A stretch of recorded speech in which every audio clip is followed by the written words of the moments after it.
Brock Purdy.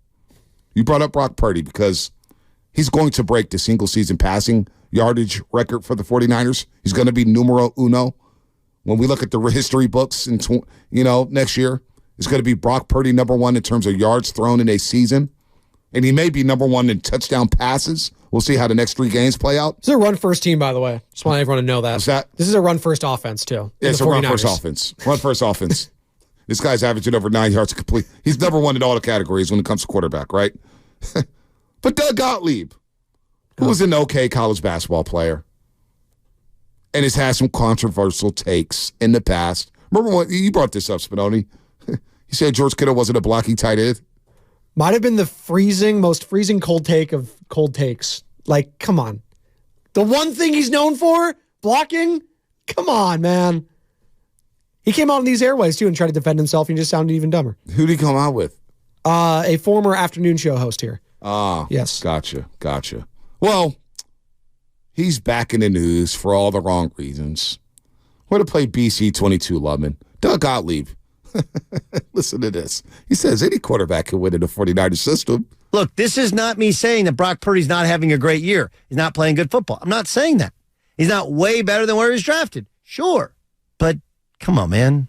Trevor Lawrence in that system. I mean, go through all the quarterbacks. They'd all be good. You know why? Because they're really well coached. They have a great offensive line. They have the best running back in football. They have an elite tight end, and they have elite wide receivers. Outside of that, they're missing some things on offense. All right. So he has that cut. And then let's just play the next one. Replace any quarterback with Brock and they win. I could probably go 15 quarterbacks deep at least that would have as good or better a record as the San Francisco 49ers have now if Brock Purdy was replaced by them at quarterback. Because to me, value is basically wins above replacement. You know that stat in baseball, wins above replacement? Like if I put anybody else in your position, can you be as effective? And I think Christian McCaffrey's the best running back by a good amount, but I'm also willing to admit that, again, behind that offensive line, when it's healthy in that scheme, we've seen, look at what the Miami Dolphins do with 2 different running backs occasionally. We've seen some pretty good numbers. I'm going to hold on. So Trevor Lawrence, you use as an example, first of all. Trevor Lawrence has not been awesome this year. I don't know if you've watched a lot of Jacksonville Jaguars games. Oh, I have, unfortunately. 18 touchdowns, 10 picks. He likes to turn the ball over a lot. Good quarterback, not Good great. quarterback. I don't know if he's great, though. He's not having a great season. Brock Purdy's having a great season. Now, his example, hey, if you switch him, sure. Will Trevor have more success? I'm sure, because Kyle Shanahan is a great coach when it comes to quarterback play. Doug Peterson, though, guy won a Super Bowl. Also not a bad offensive coach. If you beat Tom Brady. So this guy's pretty good. The Philly special. Belichick, yes. Patricia, by the way, who's now the defensive coordinator for the Eagles. You saw that pencil in his head? So I take umbrage with Trevor Lawrence as a comparison. Now, if you want to do Patrick Mahomes, sure. Patrick Mahomes is one of the greatest players of all time. Sure. But I found myself doing what Doug's doing now early on in the season. Like, hey, if you're Kyle Shanahan or John Lynch and you see Trevor Lawrence out there, or you see Joe Burrow, or you see Josh Allen, yeah, I'm taking all those guys.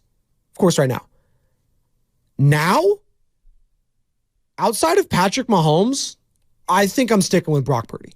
For this system, for this team, I'm not touching it, man. I'll open up the lines. Am I crazy for saying that? 888-957-9570. Outside of Patrick Mahomes, I'm taking Brock Purdy with this team over any other quarterback. Well, because he is maximizing it to a point where I have never seen. Does anybody even care about Doug Gotlieb? Number one, I listen to him and I'm saying I've never gone to Doug Gotlieb for one football take in my life.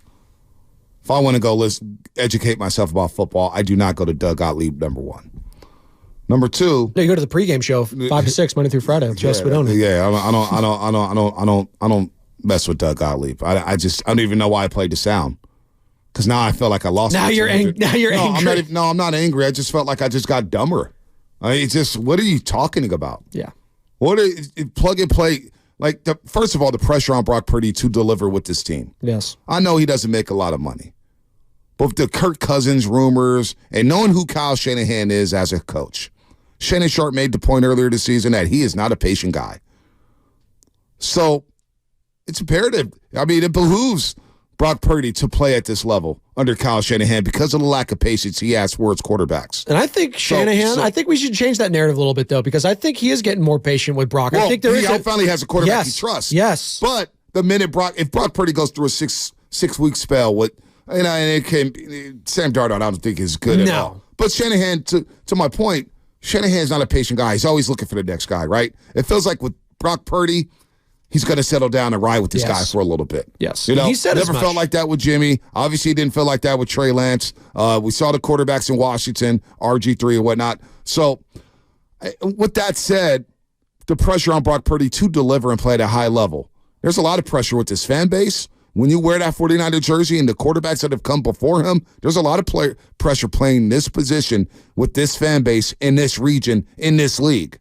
So I don't buy the notion that, you just plug and play anybody, you can win. I think Justin Herbert's overrated. I told you that in August. Yeah. We were talking, and it was you and I doing a show. I was like, Justin Herbert's overrated. I'll take Brock over Justin Herbert. Well, and people are looking at that Chargers job now. Brandon Staley getting fired, their former head coach. They're like, hey, Chargers are the number one destination because they got a quarterback. I was like, they? Okay. They paid the quarterback a lot of money, though. Are they? Is Justin Herbert good enough to overcome all the craziness that happens with that organization? So fine. You want to take Mahomes, you want to take Lawrence, or if you want to take taking Burrow, Mahomes, and that's it. You taking Joe Burrow? You probably taking Joe Burrow over Brock. You're probably taking Joe Burrow. Yeah, you're taking Joe Burrow. But it's okay, you know. I don't know. But you know what? His injuries concern me. But you know what? I don't really care. I've got Brock right now, and I'm good. Yeah. I got Brock Purdy leading this offense, and they're scoring 30 points a game. They're scoring 30 points a game.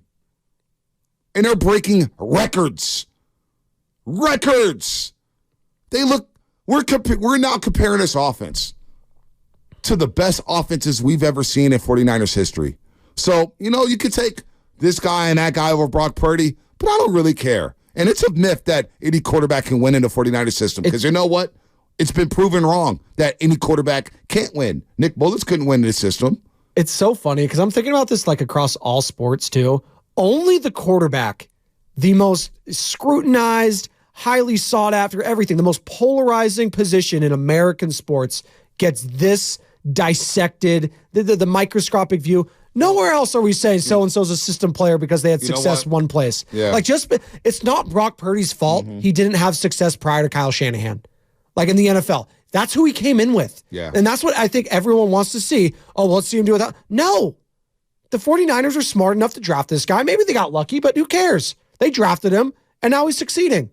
Everywhere else, we're giving them credit. Yep. Dak Prescott, fourth-round pick? Derek Carr, second-round pick? Like when they had those. Jalen Hurts, second-round pick? Like outside of first-rounders, we give all these teams credit, but why is it so hard to give credit for the 49ers getting them in the seventh round? I don't get it. I mean, the Niners, Vic on YouTube makes a great point. Oh, love Vic. VIK? VIK. Out of the Netherlands, yeah. International. Out of the Netherlands. Yeah. Oh, he's international. I didn't know that. Yep. Shout out to the Netherlands. I got to get out there. I always love their soccer team. When they're in the World Cup and they're wearing orange kits, I love the them. Flying Dutchman's a great nickname, too. I've been waiting for them to win the World Cup. Wesley Sneijder, Robert Van Persie.